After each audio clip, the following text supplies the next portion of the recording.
하나님이 오늘 우리에게 주시는 기록된 말씀은 마태복음 5장 13절부터 16절 말씀입니다.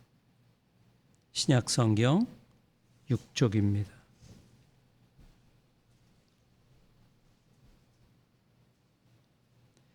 너희는 세상의 소금이니 소금이 만일 그 맛을 잃으면 무엇으로 짜게 하리요? 후에는 아무 쓸데없어 다만 밖에 버려져 사람에게 밟힐 뿐이니라. 너희는 세상의 빛이라. 산 위에 있는 동네가 숨겨지지 못할 것이요 사람이 등불을 켜서 말 아래 두지 아니하고 등경 위에 두나니 이러므로 집안 모든 사람에게 비치느니라. 이같이 너희 빛이 사람 앞에 비치게 하여 그들로 너희 착한 행실을 보고 하늘에 계신 너희 아버지께 영광을 돌리게 하라. 아멘.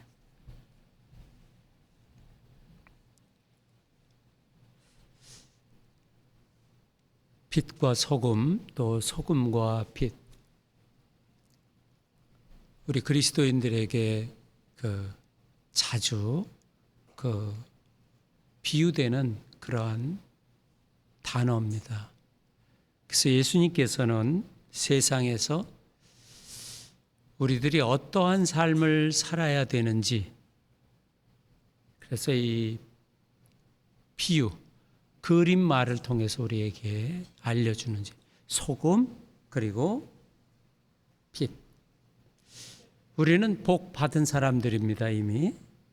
그래서 복 받은 사람들에게 기본적으로 요구되는 그러한 삶의 자세, 그것은 세상 속에서 보여져야 되는 거죠. 여기 16절 같이 한번 읽어보죠. 16절을 시작.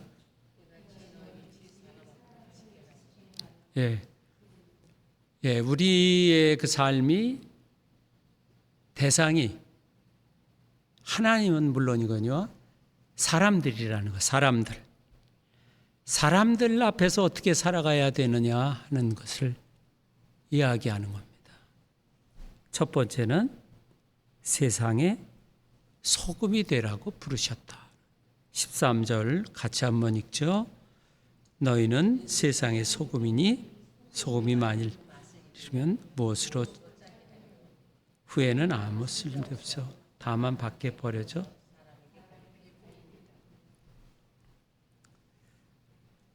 하나님이 우리를 이 소금과 같은 그런 역할을 하도록 부르셨다는 거죠.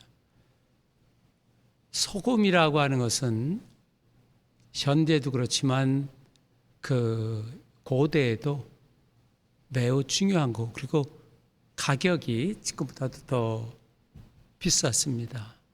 그리고 소금은 아주 소중했고요. 음식의 그 맛을 내죠. 그리고 또 어떤 부패하는 것을 막아주기도 하고. 그래서 소금이 없이는 우리가 생존할 수 없는 거 아니겠어요? 하나님께서 우리를 그리스도인으로 선택한 것은 이러한 그 소금처럼 맛을 내고 부패를 방지하도록 우리를 부르셨다는 거죠. 그건 매우 중요한 거예요. 소금을 안 먹으면 살 수가 없잖아요. 그 동물의 왕국에 보니까 1년에 한 번씩 코끼리들이 어느 산으로 올라가요. 거긴 돌만 있는 산인데 거기 가서 바위를 막 핥는 거예요. 그래서 이 동물학자들이 왜 그 광물을 돌을 핥나 하고 그거를 검사했더니 그게 소금인 거예요. 소금을 먹기 위해서 그걸 찾아간 거죠. 1년 주기적으로. 우리가 소금을 안 먹으면 살 수가 없잖아요. 그처럼 우리 그리스도인들의 행위가 매우 중요하다는 거죠. 세상 사람들과 똑같이 행동하지 않고 세상 사람들에게 삶의 어떤 의미와 삶의 그 진리, 풍미를 일깨워 줘야 된다는 거죠. 이것이 우리의 임무다 하는 거죠. 다른 사람을 유익하게 하는 거예요. 그렇지 않으면 밟힌다 하는 거예요. 암염인데 돌처럼 생겨서 이제 우리는 바닷물을 건조시켜서 태양열에 건조시켜서 그걸 소금으로 만드는데 다른 나라에서는 산을 캐면 거기에 그 소금 덩어리가 나와요. 그럼 그 돌덩어리 같은 거죠. 근데 돌덩어리인 줄 알고 캐서 갖고 왔는데 소금이 아니고 이제 그 돌덩어리라면 어떡하겠어요? 버릴 수밖에 없잖아요. 그럼 밖에 버리면 사람들이 밟고 지나가게 된다는 거죠. 그리스도인들이 다른 사람에게 소금의 역할을 하지 못하면 밟히는 것은 정상적이다는 거예요. 그리스도인들의 책임이 얼마나 중요한가, 세상 속에서 얼마나 중요한가를 지금 이야기하는 거예요. 그래서 우리는 소금으로 하나님이 우리를 부르셨다는 거예요. 두 번째로는 세상의 빛으로 우리를 부르셨다. 14, 15절 같이 한번 천천히 읽어보죠. 시작. 너희는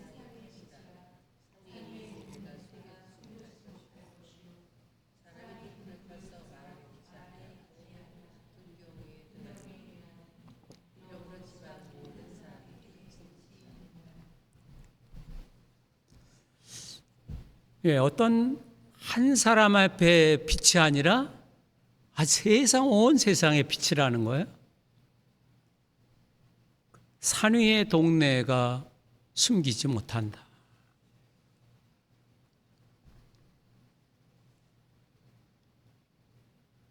세상의 빛, 산 위에 있는 동네처럼 이 빛이 온 세상을 비친다는 거죠.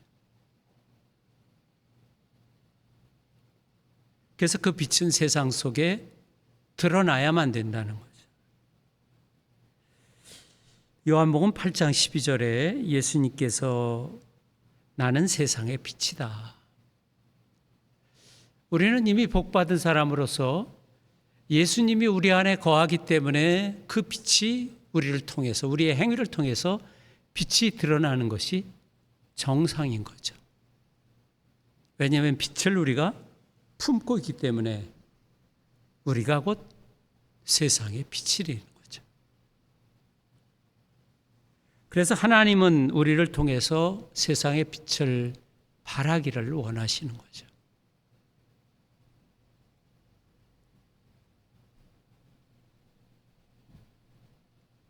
이 산 위에 있는 그 빛처럼 온 세상을 비치는 거예요. 그 빛은 어두운 구석구석을 비추라고 택하신 백성들이다라는 거죠. 단지 악을 들춰내는 어떤 빛이 아니라 어둠 속에서 방향을 잃은 사람들로 하여금 길을 찾게 하는 가이드 역할을 하는 거예요. 지금 여기서는 이 빛은 어떤 도둑을 잡는 그런 형사들이 후레쉬를 비추는 그러한 악을 추적하는 빛이 아니라 길을 못 찾는 사람들의 빛을 가이드하는 등대 같은 역할을 하는 빛인 거예요. 그래서 사람들이 그것을 보고 새로운 삶의 희망을 갖게 하는 그런 빛인 것입니다. 그래서 언덕 위에 집처럼 언덕 위에 그 봉화대처럼 또 등대처럼 멀리 비춰지는 거죠.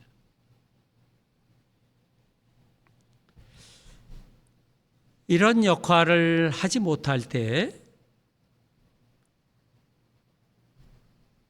쓸모가 없게 된다는 거죠. 소금이 길가에 돌덩이처럼 버려져서 사람에게 밟히고, 그리고 또 빛을 발하지 못하면 같은 그런 처지에 놓이게 된다는 거죠.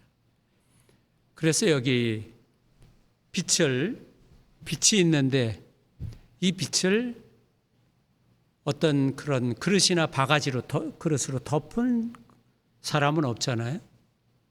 예전엔 등대였죠. 등잔. 그럼 등잔을 높은 데 위에 놓아서 집안을 밝히듯이 그렇게 밝혔지, 낮은 데 놓고 그것을 어떤 그 바가지 같은 그릇으로 덮지 않는다는 거죠. 성경에는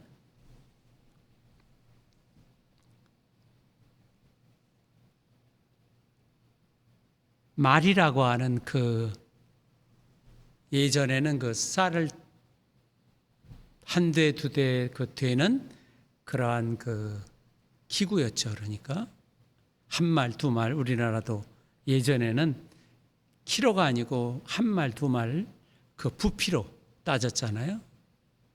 예, 지금은 무게로 따지지만 맛을 잃은 그 소금,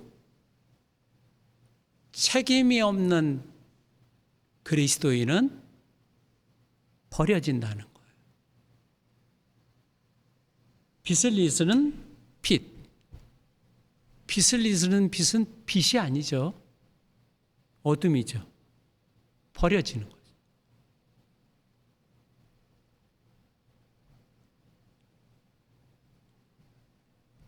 이것은 이미 팔복이라고 하는 복받은 자의 그 행위가 어떠해야 되는가를 보여주는 거예요. 팔복의 삶을 사는 것이 바로 소금의 역할을 하는 거고, 팔복의 그 삶을 사는 것이 빛의 삶을 사는 것이라는 거죠.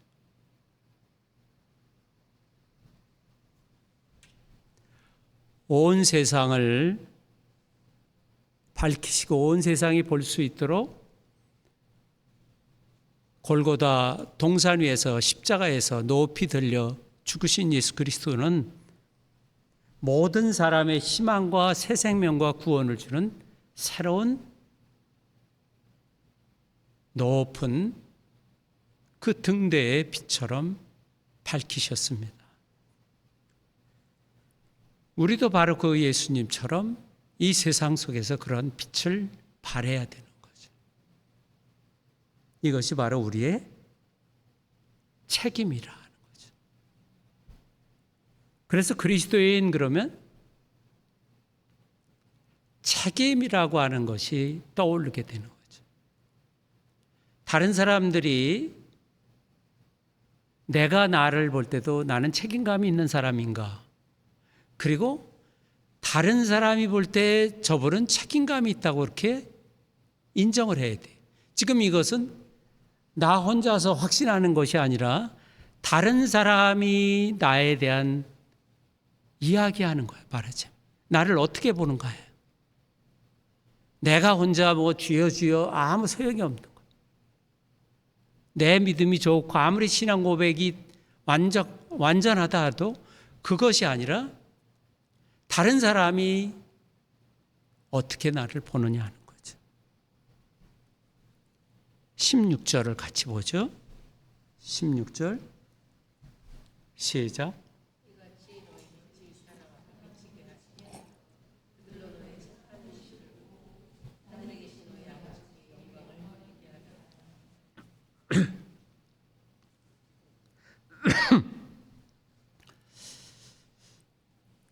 착한 행실은 구약 성경에서 하나님 앞에 스스로 의롭게 여김을 받기 위해서 했던 그런 율법의 공적이 아니죠. 로마서 3장 20절에 율법의 행위로 그의 앞에 의롭다 하심을 얻을 육체가 없나니 율법으로는 죄를 깨달음이요. 사람이 의롭게 하심은 얻는 것은 율법의 행위에 있지 않고 믿음으로 되는 줄 우리가 인정하노라. 여기서 착한 행실은 하나님 앞에 내가 구원받기 위해서 하는 행위가 아니라 이미 구원받은 자로서 어떻게 행동해야 되는가를 이야기하는 거예요. 이 착한 행실은 지금 동토우는 하나님 나라, 지금 마태복음엔 천국이라고 표현, 이 천국에 걸맞는 삶, 천국에 걸맞는 행동 거지를 표현하는 겁니다. 에베소 2장 8절에서 10절에 우리가 하나님의 은혜로 구원받은 삶이 어떠해야 되는가? 오직 하나님의 은혜로 구원받은 우리가 어떤 선한 행위를 해야 되는가? 하나님은 우리를 선한 행위를 하도록 우리를 은혜로 구원하셨다고 에베소서는 천명합니다. 그래서 우리가 새 신분에 걸맞는 그러한 사람이 되어야 된다. 우리는 이미 복받은 사람이고 팔복의 말씀을 지키는 사람이 되어야 된다. 그러니까 이 소금과 빛의 이 삶은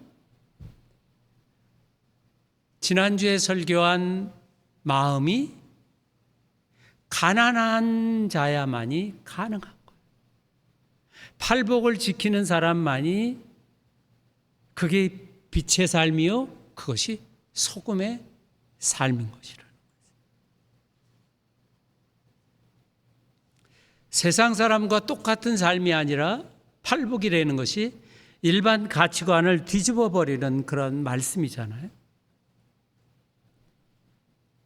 내 자신이 아니라 전적으로 하나님을 의지하기 때문에 행복한 사람, 그리고 우리의 소망을 오직 하나님께 두고 하나님으로부터 오는 그런 만족을 기대하는 사람.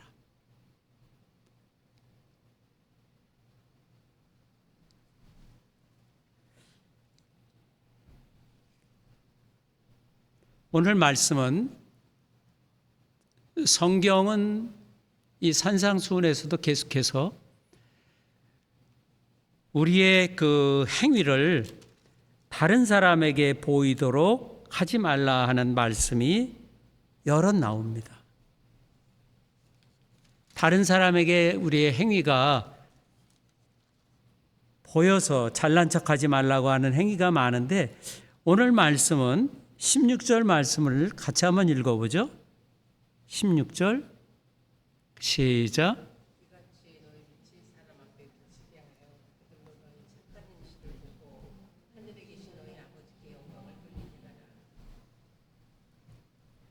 오늘 말씀은 너희 그 행위를 다른 사람에게 어떻게 해요? 보이게 해야 된다는 거예요. 산상수훈을 읽어보면 너희 행동을 다른 사람에게 보여주려고 의도적으로 행하는 것은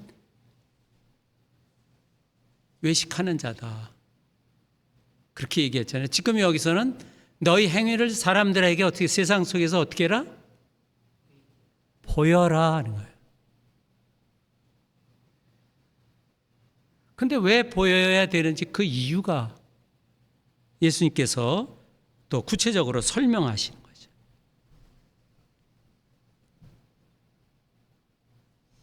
우리의 그 선한 행실을 보고 다른 사람들이 우리의 행실을 보고 우리 자신을 칭송하는 것이 아니라 우리의 하늘 아버지, 우리의 하늘 아버지를 칭송하는 거예요. 영광을 돌리게 하기 위해서라는 거죠. 그러니까 아유 당신 대단해요 그게 아니고 당신이 믿는 하나님이 참 선하십니다 하는 하나님을 찬양하기 위해서 내 행위를 보여라는 거죠.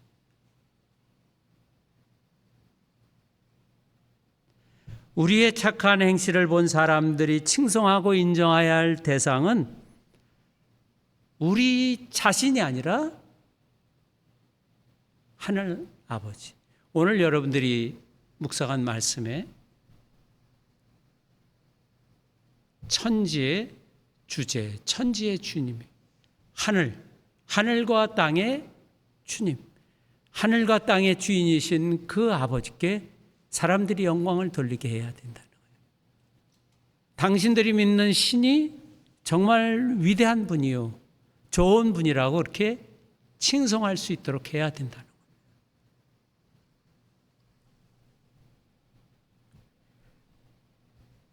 베드로 사도를 통해 주신 베드로전서 2장 12절 말씀은 너희가 이방인 중에서 행실을 선하게 가져 너희를 악행한다고 비방하는 자들로 하여금 너희 선한 일을 보고 오시는 날에 하나님께 영광을 돌리게 하려 함이라.